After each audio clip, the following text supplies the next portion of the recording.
안녕하세요. 백일주 전도사입니다. 오늘은 느헤미야 4장 말씀을 함께 보도록 하겠습니다. 오늘 본문의 내용은 이렇습니다. 어느 날 느헤미야와 그의 일행들에게 산발락과 그의 참목격인 도비아가 찾아왔습니다. 그들은 성벽을 재건하고 있는 느헤미야와 그 진영에 있는 사람들을 향해 비웃으며 이야기했습니다. 너희가 무엇을 할 수 있다는 것이냐?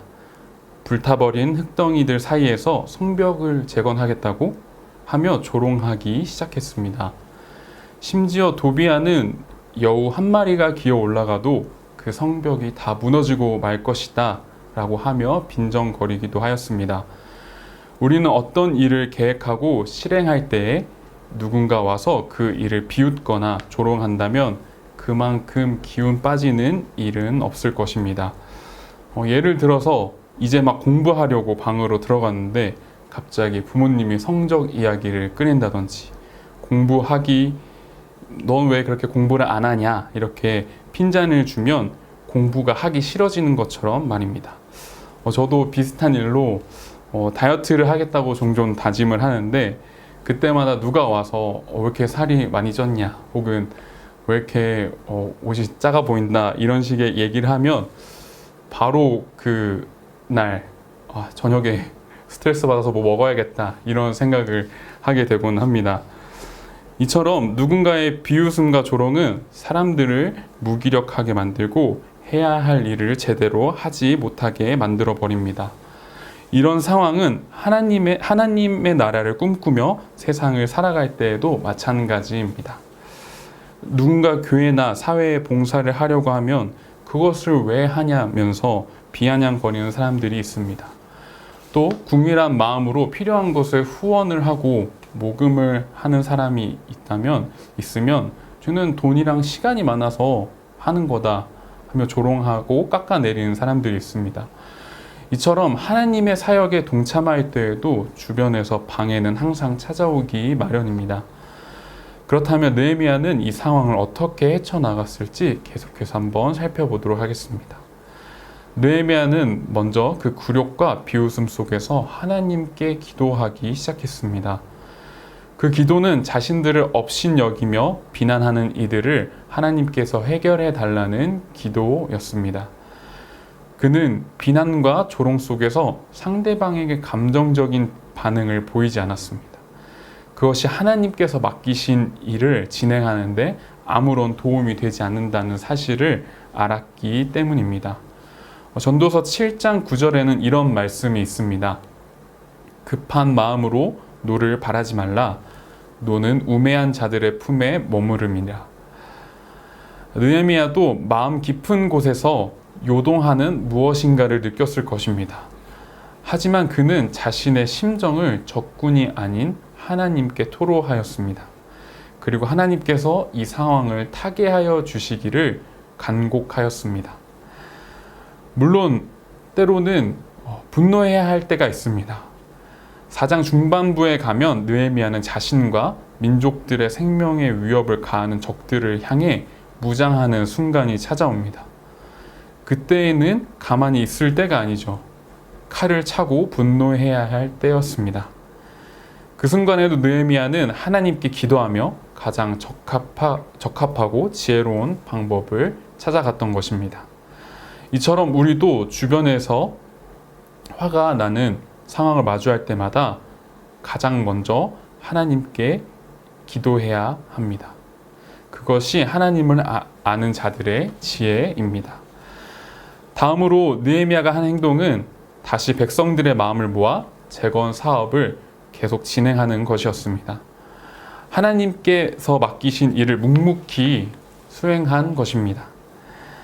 축구 경기를 보면 태클하는 장면이 자주 나옵니다. 그리고 선수들은 태클에 걸려 넘어지기도 하며 부상을 입기도 합니다. 하지만 큰 부상이 아니라면 다시 일어나 자신이 맡은 포지션의 임무를 끝까지 수행해 나갑니다. 태클에 넘어졌다고 해서 패배감을 느끼거나 경기를 포기하는 선수는 단 한 명도 없습니다. 왜냐하면 승패는 마지막에 골 득수로 결정되기 때문입니다.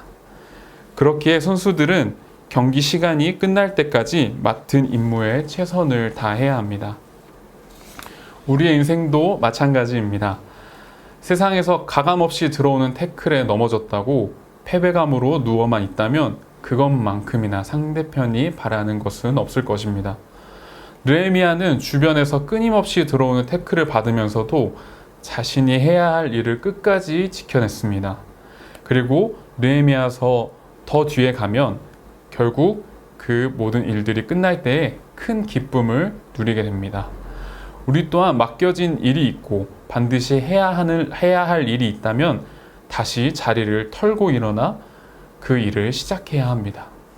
그러면 느헤미야와 같이 결국 그 끝에서 승리의 기쁨을 맛보게 될 것입니다. 이제 말씀을 정리합니다. 세상을 살아가는 것은 참 녹록지 않습니다.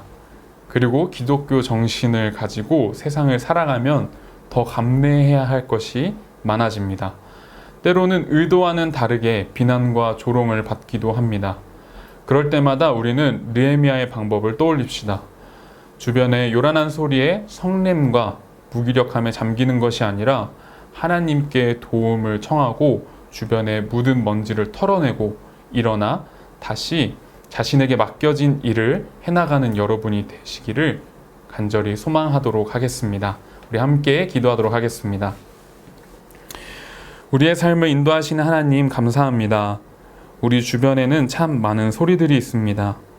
우리의 영혼을 평안하게 하는 소리도 있지만 우리의 마음에 상처를 주고 아프게 하는 소리들도 있습니다. 그때마다 우리의 마음은 요동하고 종종 무기력함에 빠지곤 합니다. 그러나 주님, 우리는 주님께서 여전히 큰 도움이심을 기억합니다. 침몰하는 삶을 건져내시고 다시 삶을 영위할 수 있게 하는 참 생명이심을 기억합니다. 주께서 우리의 삶을 통하여 일하여 주시옵소서. 감사드리며 이 모든 말씀 예수님의 이름으로 기도합니다. 아멘.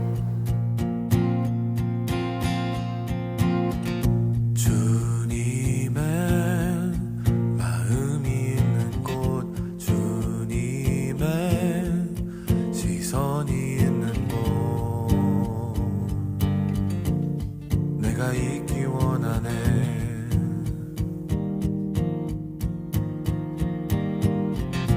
광야에 꽃을 피우시고 사막에 강물을 내시는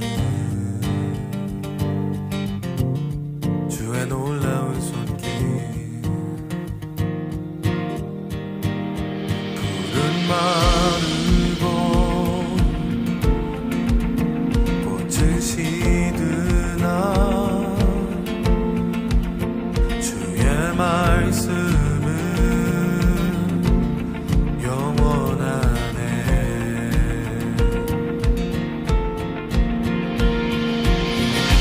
나의 마음 주의 성전이 되어 영원한 주의 말씀을 향해 주의 마음 있는 곳으로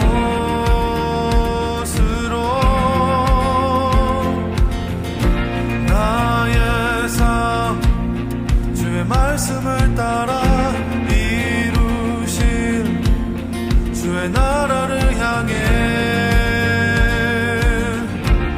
주의 시선 있는 곳